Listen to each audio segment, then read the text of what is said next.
જે વાત કરવી છે દેડિયાપાડાના ધારાસભ્ય શ્રી ચૈતરભાઈ વસાવાની.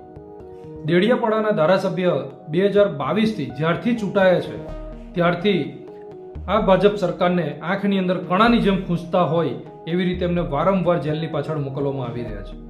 ત્યારે આપણે સૌએ જોયું કે અગાઉ પણ આ જ ચૈતરભાઈ વસાવાને કેવી રીતે ખોટો કેસ કરી અને જે જનતા એમને જે મત આપ્યા છે એ જનતાથી એમને 4 થી 5 મહિના સુધી એમને એ મત વિસ્તારમાંથી એમને દૂર રાખવામાં આવ્યા. એમને અગાઉ પણ 2 થી 3 મહિનાની જેલ એમને કાઢી છે.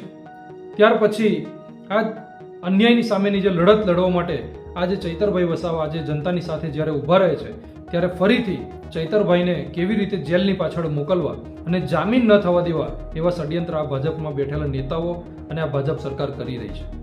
ત્યારે આપણે સૌએ જોયું કે તાજેતરમાં જ 2500 કરોડનું જે કૌભાંડ છે આ ચૈતરભાઈ વસાવાના માધ્યમથી આજે ખુલ્લું પડ્યું અને એમાં ભાજપના જ કેટલાક નેતાના મંત્રીઓના પુત્રો આજે ફસાયા, એમના કેટલાક સાગરીતો ફસાયા, એ લોકો જેલમાં ગયા. ત્યાર પછી આ ભાજપને એમ લાગ્યું, આ ભાજપમાં બેઠેલા નેતાઓને એમ લાગ્યું કે જો ચૈતરભાઈને અત્યારે અવાજ દબાવવામાં નહીં આવે, આદિવાસી સમાજનો અવાજ દબાવવામાં નહીં આવે તો આગામી દિવસોની અંદર આ આપણા માટે નુકસાનકારક છે. એટલે ચૈતરભાઈને ખોટો કેસ કરી અને એમને ફરીથી જેલની પાછળ મોકલવામાં આવ્યા 5 જુલાઈએ.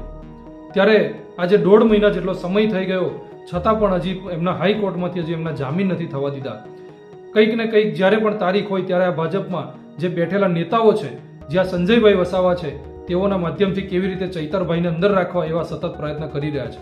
ત્યારે આદિવાસી સમાજે જાગૃત થવાની જરૂર છે, અન્ય તમામ સમાજોએ જાગૃત થવાની જરૂર છે કે ચૂંટાયેલા જો જનપ્રતિનિધિને આવી રીતે ખોટો કેસ કરી અને જેલની પાછળ રાખી શકતા હોય તો પછી સામાન્ય જનતાની આવનારા દિવસની અંદર શું પરિસ્થિતિ હોઈ શકે છે, આ ગુજરાતનું ભવિષ્ય શું હોઈ શકે છે.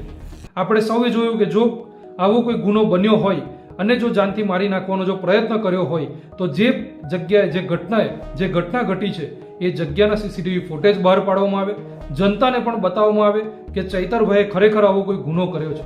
પરંતુ આવું કંઈ થયું નથી એટલે આ લોકો સીસીટીવી ફૂટેજ પણ બહાર આપી શકતા નથી. ગઈકાલે 13 ઓગસ્ટે એમના જામીનની તારીખ હતી ત્યારે ચૈતરભાઈને કેવી રીતે અંદર મૂકવા, હજુ જેલવાસ એમને કરાવવો, આવા સતત પ્રયત્ન આ જે નેતાઓ છે એમના માધ્યમથી કરવામાં આવી રહ્યા છે. ત્યારે આગામી 28 ઓગસ્ટ એમની તારીખ આપી છે. ગઈકાલે એમની જે તારીખ હતી એ તારીખની અંદર એવું જણાવ્યું છે કે અમારે વકીલ ચેન્જ કરવા છે.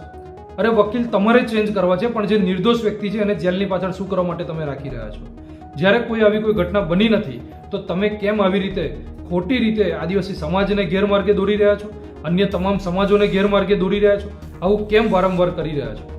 ત્યારે આપણે સૌ ભેગા મળી ચૈતરભાઈની હિંમત બનીએ, ચૈતરભાઈને સાથ અને સહયોગ આપીએ અને અન્યાયની સામે લડતા આ યોદ્ધાને આપણે સૌ એમના હાથ મજબૂત કરીએ. એટલે આપણે સૌએ ભેગા થવાની જરૂર છે, તમામ સમાજે ભેગા થવાની જરૂર છે અને આદિવાસી સમાજના હક અધિકારો માટે અમે પણ આપની સાથે ઊભા રહેવા માટે તૈયાર છે. ત્યારે આમ આદમી પાર્ટીના ધારાસભ્યને જલ્દીથી જલ્દી ન્યાય મળે એવી આપણે આશા અને અપેક્ષા રાખીએ. જય જોહાર, જય આદિવાસી, જય સરદાર, જય માતાજી.